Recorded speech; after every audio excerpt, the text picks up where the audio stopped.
सत्संगत्वे निस्संगत्वं निस्संगत्वे निर्मोहत्वं निर्मोहत्वे निश्चलतत्वं निश्चलतत्वे जीवन्मुक्तिः पुनरपि जननं पुनरपि मरणं पुनरपि जननी जठरे शयनम् इह संसारे बहुदुस्तारे कृपया पारे पाहि मुरारे.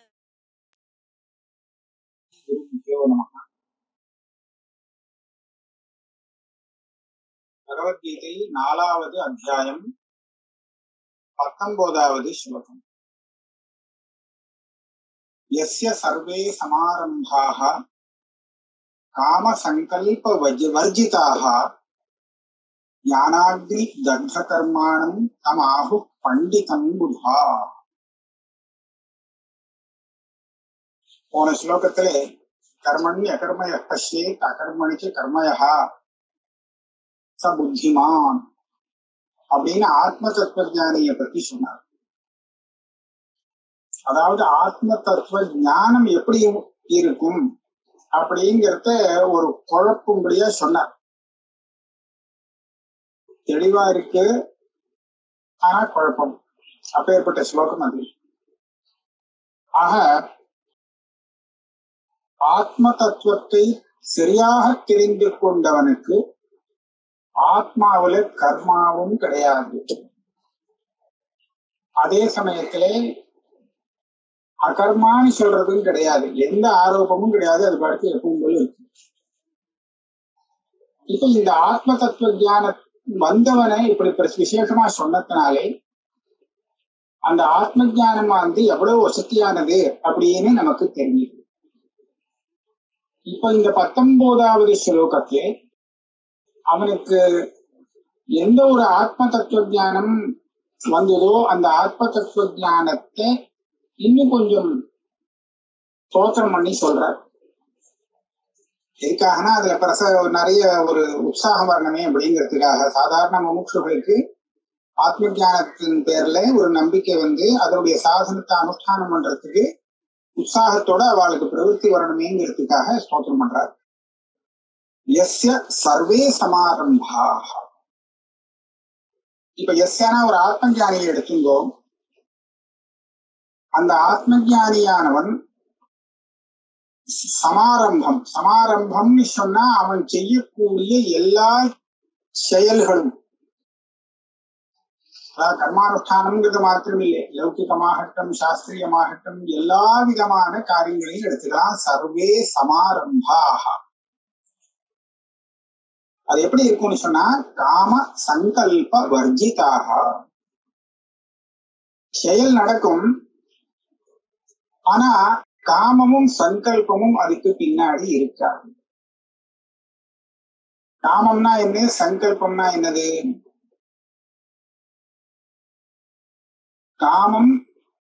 காமத்துக்கு காரணமாயிருப்பது சங்கல்பம். சங்கல்பங்கிறது முதல்ல வரும், அதுக்கப்புறம் அது கொஞ்சம் தீவிரமாகி காமமாக மாறும். காமமாக ஆனதுக்கு அப்புறம் தான் அவன் மேற்கொண்டு லோகத்துல ஒரு பிரவருத்திய செய்வான், ஒரு காரியத்துல இறங்குவான். இது லோகத்துல சாமானிய ஜனங்களுக்கு உள்ள ஒரு முறை. ஆனா அவ செய்யக்கூடிய அதே மாதிரியான காரியங்களை ஆத்ம ஞானியாக இருக்கிறவன் செய்தாலும்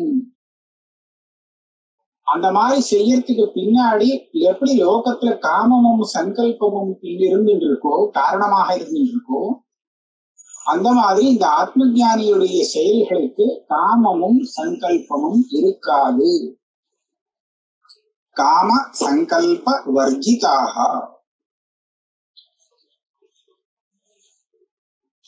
அப்போ ஆத்ம ஞானி ஒருத்தருக்கு தான் இந்த மாதிரி இருக்கும். மற்றவெல்லாம் ஒரு ஆசை தனக்கு உபயோகப்படும்ங்கிற ஒரு எண்ணம் இல்லைன்னு சொன்னா எந்த காரியத்தையும் செய்ய மாட்டான். இதனால நமக்கு என்ன லாபம்னு பார்த்துன்னு தான் செய்வோம். அதனால அவளுடைய எல்லா காரியமும் காம சங்கல்ப வர்ஜிதமா இருக்கவே இருக்காது, காம சங்கல்ப பூர்வகமாக இருக்கும். ஆனா ஆத்ம ஞானி அந்த காரியங்கள்னால தனக்கு எந்த ஒரு பலனையும் எதிர்பார்க்கவே முடியாது. ஏன்னா அவனுக்கு நல்லா தெரியும் இதனால நமக்கு ஒன்றும் பலன் இல்லை. ஆனாலும் அதை செய்யறான் அப்படின்னு சொன்னா லோக சங்கிரகம் எல்லாம் சொன்ன மாதிரி வேற காரணத்துக்காக செய்யறான். ஆஹா, அதுக்கு பின்னாடி அவருக்கு காமமும் சங்கல்பமும் கிடையாது. இப்படி இருக்கிறவனை பத்தி சொல்றார், ஞானாக்னி தக்த கர்மாணம். ஞானாக்னி தக்த கர்மாணம் தம் ஆகு பண்டிதம். அதாவது எந்த ஒருத்தனுடைய கிரியைகள், எல்லா கிரியைகளும் காமசங்கல்ப வர்ஜிதமாக இருக்குமோ அவனை பண்டிதர்கள் என்ன சொல்லுவா, அதாவது பெரிய புத்தாக அப்படின்னா வித்வான்கள் என்ன சொல்லுவான்னு கேட்டா, இவன் ஞானாக்னியாலே எல்லா கர்மாவும் அழிக்கப்பட்டவன், தகிக்கப்பட்டவன் அப்படின்னு. மேல ஸ்லோகம் வரப்போகுது. என்ன ஸ்லோகம்னா, யதைதாம்சி சவித்வோக்னி பஸ்மசாத் குருதே அர்ஜுன ஞானாக்னி சர்வ கர்மாணி பஸ்மசாத் குருதே ததா. நல்லா எரியக்கூடிய அக்னியில நிறைய கட்டைகளை போட்டோம்னா அந்த அக்னி என்ன பண்ணும், அந்த கட்டைய அதையும் சேர்த்து எரிச்சு பஸ்மமாக்கிடும். போட்ட கட்டைய அது எரிக்கணும் அப்படிங்கிறது நமக்கு தெரியறது இல்லையா? இந்த திருஷ்டாந்தப்படியே இந்த ஞானம்ங்கிற அக்னி எவனுக்கு பிறந்திருக்கோ அந்த ஞானாகிரியானது இவனிடத்தில் இருக்கக்கூடிய அத்தனை கர்மாக்களையும் தகிச்சுடுங்க. ஞானம்னா என்ன ஞானம்? இது ஆத்ம தத்துவ ஞானம். அப்போ இப்ப என்ன ஆச்சு, ஆத்ம தத்துவ ஞானம் இந்த ஞானி ஏற்கனவே செஞ்சு வச்சிருந்த கர்மாக்கள் எல்லாத்தையும் பொசுக்கிடுறது அப்படிங்கறது அங்க தெரியும் இருக்கும். இந்த மாதிரி ஞானாக்னியாலே பொசுக்கப்பட்ட கர்மாவை உடையவன் அப்படின்னு ஏதாவது ஒரு ஆளை காண்பிக்க முடியுமா அப்படின்னு கேட்டால் இவனை காண்பிக்க முடியும். எஸ்ய சர்வே சமாரம்பாக காம சங்கல்ப வர்ஜிதாக. அவன் செய்யக்கூடிய அத்தனை காரியங்களும் காமமும் இல்லை சங்கல்பமும் இல்லை, அப்படியே நடக்கிறது அப்படின்னு இருந்தால் இவன் தான் அந்த ஆசாமி. இவனுடைய ஞானம் தான் இந்த கர்மாவை பொசுக்கிருக்கு. இவன்கிட்ட இருக்கக்கூடிய ஞானம் தான் அந்த ஞானாகினி. இதுதான் இவனுடைய கர்மாக்கள் எல்லாத்தையும் பொசுக்கியாச்சு. அதனால இவன் ஞானாகினி தக்த கர்மா, ஞானாகினியாலே தகிக்கப்பட்ட கர்மாவை உடையவன் அப்படின்னு இவனுக்கு பேரு. இது யாரு சொல்றா? புதாகா. இவனை பண்டிதன்னு வேற சொல்லியிருக்கார். யார? ஞானாகினி தக்த கர்மாணம் தம் பண்டிதம் ஆகு. இந்த புத்திமான்னு சொன்னோன்னே கர்மண்ய கர்ம எப்பசியத்துங்கிறவன் பெரிய புத்திமான் அப்படின்னு. இந்த புத்திமான் தான் பண்டிதன். இந்த பண்டிதனுக்கு அவனுடைய ஞானத்தினாலே எல்லா கர்மாவும் அழிக்கப்பட்டு விட்டது. ஆகையாலே மறுபடியும் இவனுக்கு ஜென்மா வராது. இவன் இங்கேயே முக்தியாகக்கூடியவன். இவனை பத்தி தான் சொல்றது.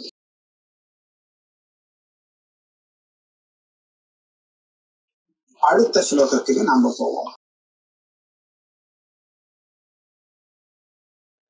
த்யக்த்வா கர்ம பலாசங்கம் நித்ய திருப்தோ நிராஸ்ரயः கர்மணி அபிப்பிரவருத்தோபி நைவ கிஞ்சித் கரோதி சஹா.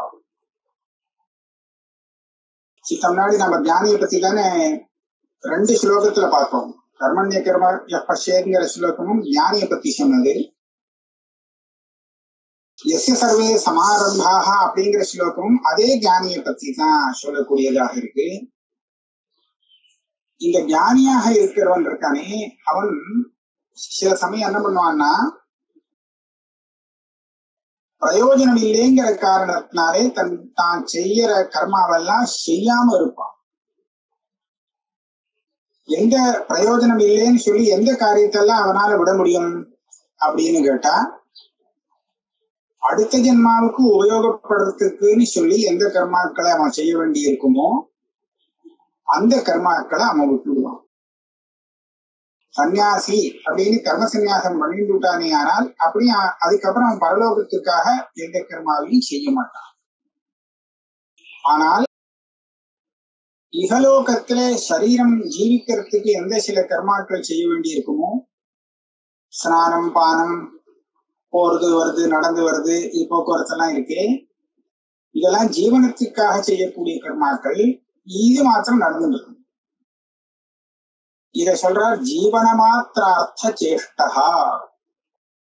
இந்த சரீரம் ஜீவிச்சுட்டு இருக்கிறதுக்கு எது அவசியம் பண்ணியே ஆகணுமோ அதை மாத்திரம் செஞ்சுட்டு இருப்பான். மற்ற கர்மாக்களை செய்ய மாட்டான். ஏன்? மற்ற கர்மானா சாஸ்திரத்துல விதிக்கப்பட்டு அடுத்த ஜென்மாவில பலத்தை கொடுக்கக்கூடிய அப்பேற்பட்ட கர்மாக்கள்ல இவனுக்கு பிரவൃத்தி வராது. ஏன்னா அது ஒன்னும் பிரயோஜனம் இல்லை அப்படின்னு தெரியும். ஆனால் இப்படி சில பேர் ஞானிகள் இருப்பா. சில ஞானிகள் என்ன இருப்பா அப்படின்னு கேட்டா, அவ ஞானம் வந்ததுக்கு பிற்பாடு கூட, அதாவது ஆத்ம தத்துவ சாட்சா்காரம் ஏற்பட்ட பிறகு கூட ஏற்கனவே செஞ்சுட்டு இருந்த அந்த நல்ல காரியங்கள் சத்கர்மாக்களை விடாம அனுஷ்டானம் பண்ணிருப்பா, சன்னியாசம் பண்ணிக்காமல். இந்த கர்மாவால என்ன பிரயோஜனம் அப்படின்னு கேட்டா அவன் தனக்கு ஒன்றும் பிரயோஜனம் இல்லை அப்படிங்கறது தெரிஞ்சுட்டு இருக்கான், நன்னாவே தெரிஞ்சுட்டு இருக்கான்.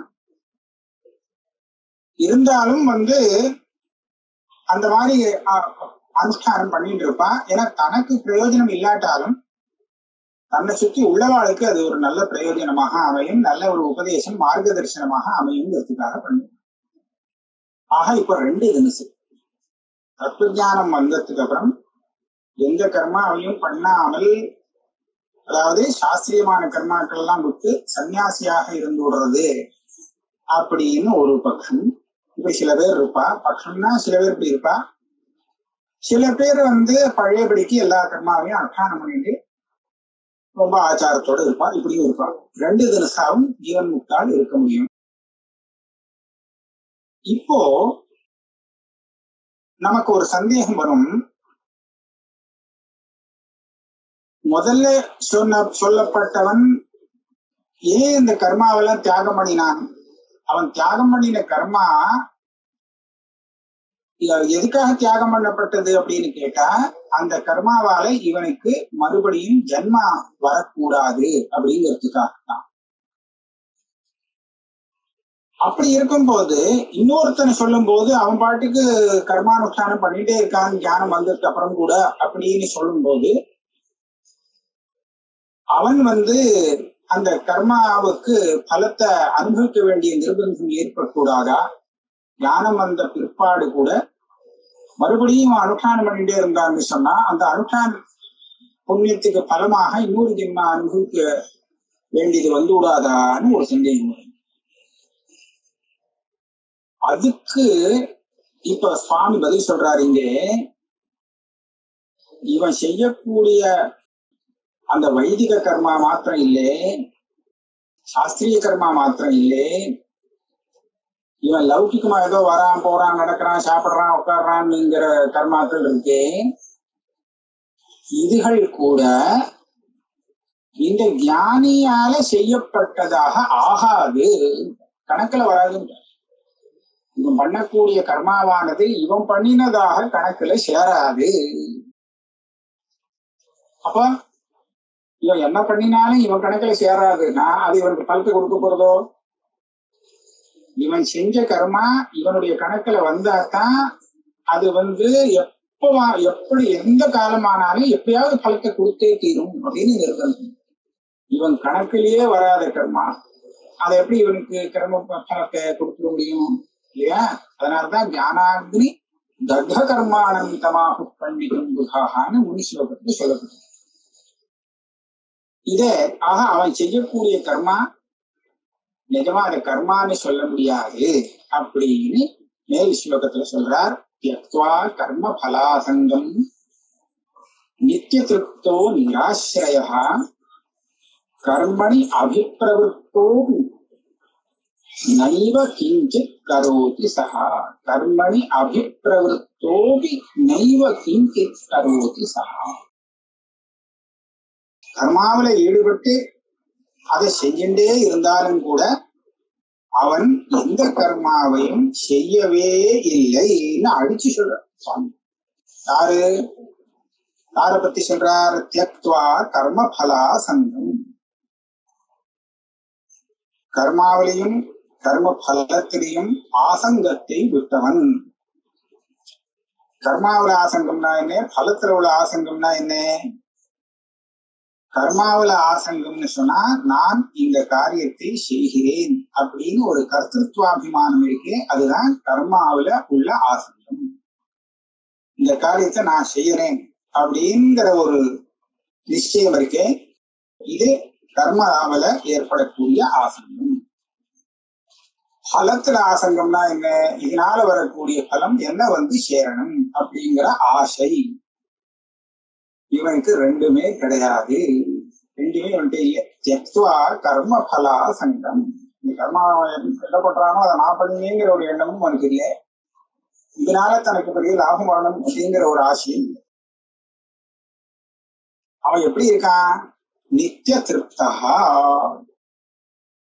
நித்திய திருப்தா அப்படின்னு சொன்னால் இவனுக்கு அதிருப்தியில் கிடையவே கிடையாது. இப்பதான் வந்து ஞானத்தால திருப்தி ஆகிட்டாங்கிறது இல்லை, எப்போதும் திருப்தியாவே இருக்கான். திருப்தினா என்னன்னு கேட்டா, இதுக்கு மேல அது வேணும் இது வேணுங்கிற எண்ணமே இல்லாம இருப்பது. போதுங்கிற எண்ணம் இருக்கு, அதுதான் திருப்தி. இவனுக்கு எப்போதும் திருப்தி. நித்திய திருப்தா. திருப்தி தான், எப்போதுமே திருப்தி தான். அதனால நிராஸ்ரய ஆசிரய ரஹிதா. யாருக்கு திருப்தி இல்லையோ, அதாவது ஏதாவது ஒரு பலத்தை அவன் அபேட்சிப்பானோ, அப்படியா இருந்தால் அந்த பலத்தை அடையணுமே அப்படிங்கிறதுக்காக ஏதாவது ஒரு சாதனத்தை இவன் வந்து ஆசிரிப்பான்.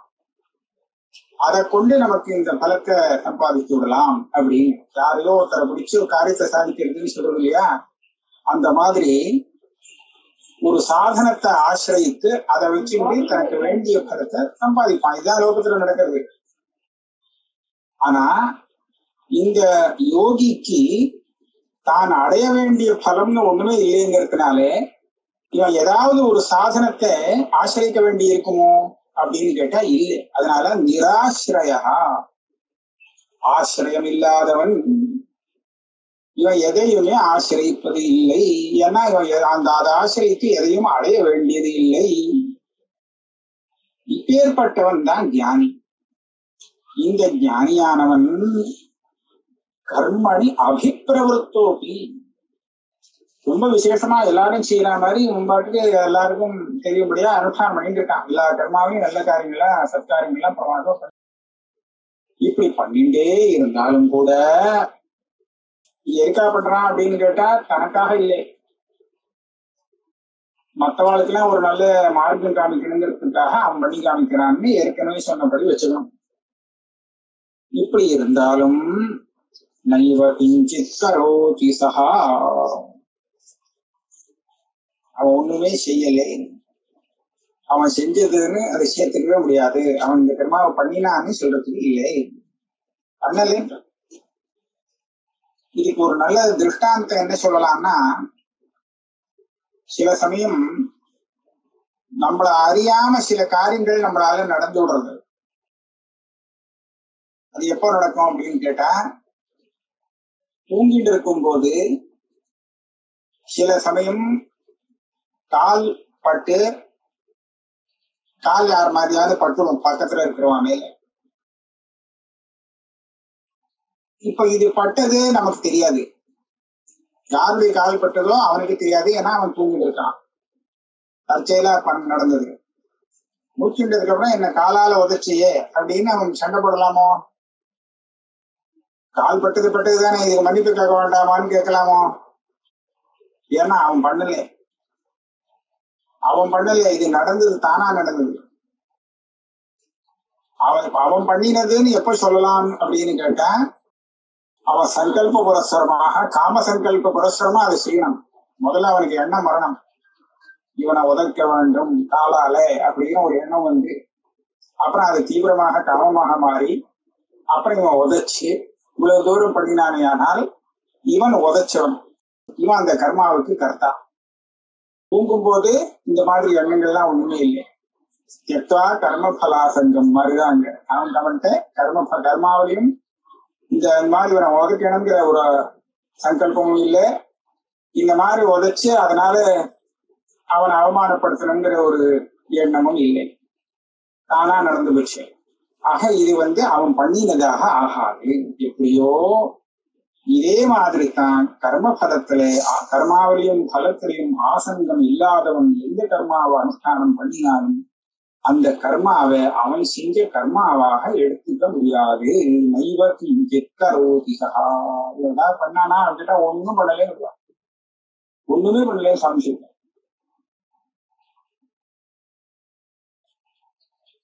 நிராசீஹி அடுத்த ஸ்லோகம்.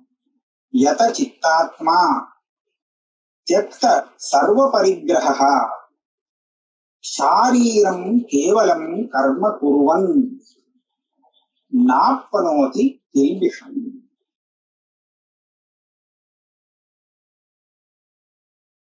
இப்ப யார பத்தி சொன்னா, ரெண்டு இதுல ஆத்ம ஞானம் வந்ததுக்கு அப்புறம் கர்மா பண்றத நிறுத்துவான் அப்படின்னு சில பேர், இல்லே பண்ணிட்டே இருப்பான் அப்படின்னு இன்னும் சில பேர். பண்ணிட்டே இருந்தாலும் அவன் பண்ணாதவன் தான் அப்படிங்கறத சொன்னார். பண்ணினதாக கணக்குல வராதுன்னு. இப்போ எவன் இந்த கர்மாவை பண்ணாமல் இருக்கானோ அவன் கூட சில கர்மாவை பண்ணித்தான் ஆகணும். ஜீவன மாத்திரார்த்த சேஷ்டகான்னு முன்னாடி சொன்னார். ஏன்னா அந்த சரீரமானது பிராரப்த க்ஷய பரியந்தம் உயிரோடு இருக்கணுமோ இல்லையோ, அப்ப அதுக்கு தேவையான போஜனம், பிக்ஷாச்சரணம், ஸ்நானம், பானம், போக்குவரத்து எல்லாம் செஞ்சுட்டேதான் இருக்க வேண்டியிருக்கும். ஆக அது செய்யறானோ இல்லையோ, இதை தவிர்த்து மற்ற சாஸ்திரிய கர்மாக்களை அனுஷ்டானம் பண்ணாமல் சன்னியாசம் வாங்கிட்டு விட்டாலும் கூட இது பிக்ஷாச்சரணம் இதெல்லாம் பண்ணித்தானே ஆகணும். அப்ப இதை பண்ணும் போது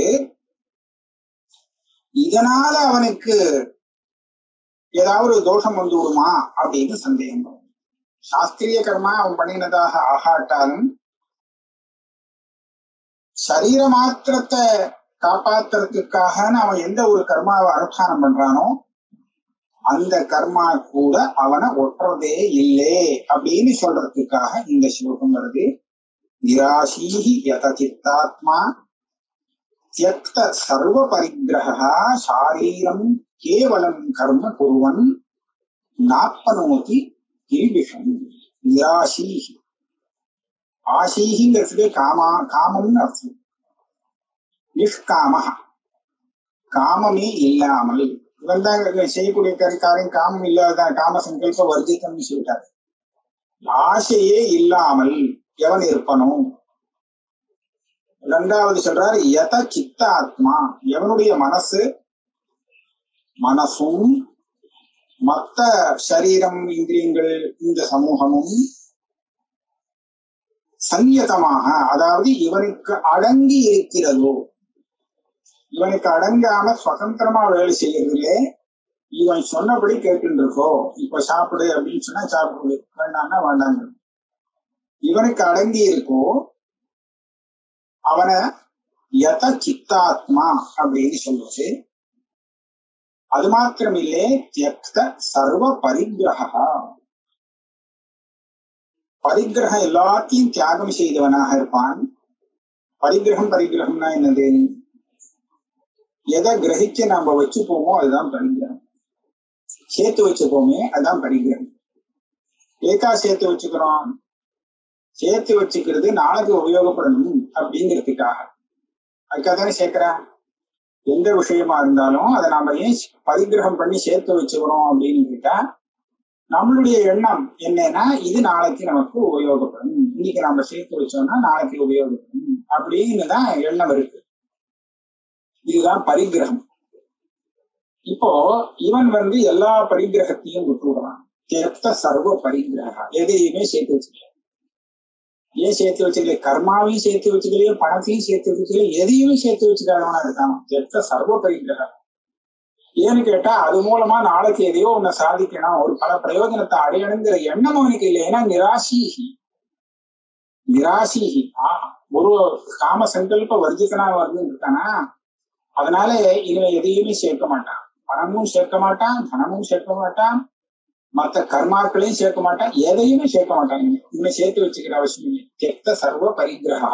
இப்படி இருக்கிறவன் சாரீரம் கேவலம், இந்த சரீரம் ஸ்திதியா இருக்கணுமே, நல்லபடியா நடக்கணுமே அப்படிங்கிறதுக்காக மாத்திரம் செய்யக்கூடிய கர்மாவை அவன் பண்ணுவான்.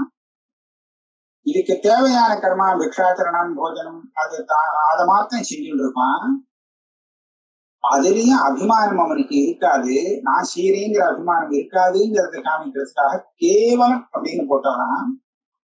இப்பேற்பட்ட கர்மாவை அவன் அனுஷ்டானம் பண்ணினதுனாலே அவனுக்கு கில்பிஷம், எந்த தோஷமும் வந்துடாது. ஸ்நாப்பனோதி கில்பிஷம், அனிஷ்டமான பாபம். அனிஷ்டம்னா இங்க இவன் செய்யக்கூடிய கர்மாவாலே வரக்கூடிய தோஷமும் எடுத்துக்கலாம், புண்ணியமும் எடுத்துக்கலாம். ஏன்னா இவனுக்கு புண்ணியமும் தேவையில்லை, வேண்டாதது. புண்ணியத்தால எதுவும் அடைய வேண்டிய அவசியம் இல்லை. அதனால புண்ணியமும் வேண்டாததாக இருக்கும், பாபமும் வேண்டாததாக இருக்கும்.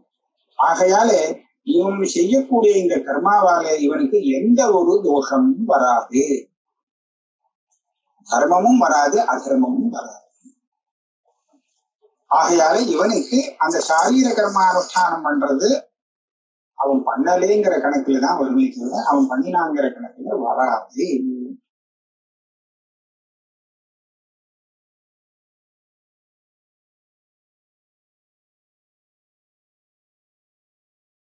அதுக்கப்புறம் ஒரு நியமம் ஸ்லோகம் வருது. அது என்னன்னா, இவன் சேர்த்து வச்சுக்கிறது இல்லையே அப்படிங்கறத தியக்த சர்வ பரிகிரகாங்கிற சப்தத்தினால காண்பிச்சார். இப்ப மறுநாளைக்கு பசி எடுக்குமோ இல்லையோ, சரீரத்துக்கு வயத்துக்கு பசி எடுத்ததுன்னா சேர்த்து வச்சிருந்தா அதை உபயோகப்படுத்திக்கலாம். இப்போ சேர்த்து இல்லை, அப்ப என்ன பண்றது அப்படின்னு கேட்டா, ஏதாவது பிச்சை எடுக்கிறதா அப்படின்னு கேட்டா அப்படி இல்லை, பிச்சை எல்லாம் எடுக்க மாட்டான்.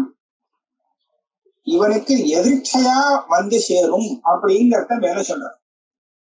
இவன் சரீரத்துக்கு, சரீரஸ்திதிக்கு தேவையான எந்த ஒரு அன்னாதிகள் வேணுமோ அது இவனுக்கு இவனுடைய பிராரப்த கர்மாவாலே வரும். மூலம் என்னன்னா, எந்த ஒரு பிராரப்த கர்மாவால இவனுடைய சரீரம் நின்று இருக்கோ அந்த பிராரப்த கர்மா அந்த சரீரம் நிக்கிறதுக்கு தேவையாக இருக்கக்கூடிய அவ்வளவு ஏற்பாடுகளையுமே அதுவே பண்ணி கொடுக்கும். அதனால இவன் பிக்ஷைக்காக போகணுங்கிறது கூட இல்லை, போகலைன்னா தானா நிற்கும். அது இவனுக்கு தேவையான பிக்ஷை அதுல கிடைச்சு கொடுக்கும். இதை மேல சொல்ற. அத பாஷ்யக்காரர் அவதாரிக்கையில சொல்லியிருக்கார். எதிர்ச்சா லாப சந்துஷ்டகான்னு மூலத்துல பதம் வருது அடுத்த ஸ்லோகத்திலே, அதை வச்சு எடுக்கிறார். எதிர்ச்சா லாப சந்துஷ்டகா துவந்த்வாதீதா விமத்சரஹா சமஹ சித்தௌ அசித்தௌ ச கிருத்வாபி ந நிபத்யதே. இது ஒரு நல்ல ஸ்லோகம். எதிர்ச்சா லாப சந்துஷ்டகா, எதிர்ச்சையா, எதேச்சையா அப்படின்னு சொல்றோம் இல்லையா, அப்படின்னா எதிர்பார்க்காமல் அர்த்தம். இவன் எதிர்பார்க்காமல் எது கிடைக்கிறதோ அதை வச்சே சந்தோஷப்படுறவன் இருக்கானே அவன் எதிர்ச்சாலாப சந்துஷ்டன். அதே சமயத்திலே துவந்த்வாதீதா, துவந்தம்னு சொன்னா ரெட்டரையா சொல்லக்கூடிய சுகம் துக்கம், சீதம் உஷ்ணம், இதெல்லாம் ரெட்டரையா சொல்றோம் இல்லையா, விருத்தமான ரெண்டு, இதுகளுக்கு அப்பாற்பட்டவனாக இருக்கான். இந்த சீதம் உஷ்ணம் இதெல்லாம் இவனுடைய மனசை கலங்கப்படுத்துறது இல்லை. சுகம் துக்கம் இது எது வந்தாலும் அவனுடைய மனசு திடமா இருக்கு. இப்படி இருக்கக்கூடியவன் துவந்த்வாதீதா. அதே சமயத்துல விமத்சரஹா, யாரிடத்திலுமே இவனுக்கு மாத்சரியம் கிடையாது, பொறாமை கிடையாது, வைர புத்தி கிடையாது. இவன் நமக்கு சத்ரு அப்படின்னு சத்ருவை பார்த்தாலும் அவனுக்கு தோணல. அதனால விமர்சரகா மாத்சரியம் இல்லாதவனாக இருக்கான். சமசித்தௌ அசித்தௌச்ச, இவன் பிக்ஷை எடுக்கிறதுக்காக போய் அங்க பிக்ஷை கிடைச்சாலும் சரி கிடைக்காட்டாலும் சரி, பிக்ஷை கிடைச்சதுனாலும் ஒண்ணு அதே மாதிரிதான், பிக்ஷை கிடைக்கல யாரும் போடல அப்படின்னு சொன்னாலும் அவனுக்கு ஒண்ணும் வித்தியாசம் இல்லை. சமசித்தௌ அசித்தௌச்ச, இந்த மாதிரி எண்ணத்தோட அந்த ஞானி இருக்கிறான். ஆகையாலே அவன் அந்த காரியங்களை செய்தாலும் அந்த காரியமானது அவனுக்கு பந்தஹேது ஆகாது. கிருத்வாபி ந நிபத்தியதே. அவன் செய்யும் போது இந்த காரியங்கள்லாம் தான் செய்யறேங்கிற எண்ணத்துல செய்யல.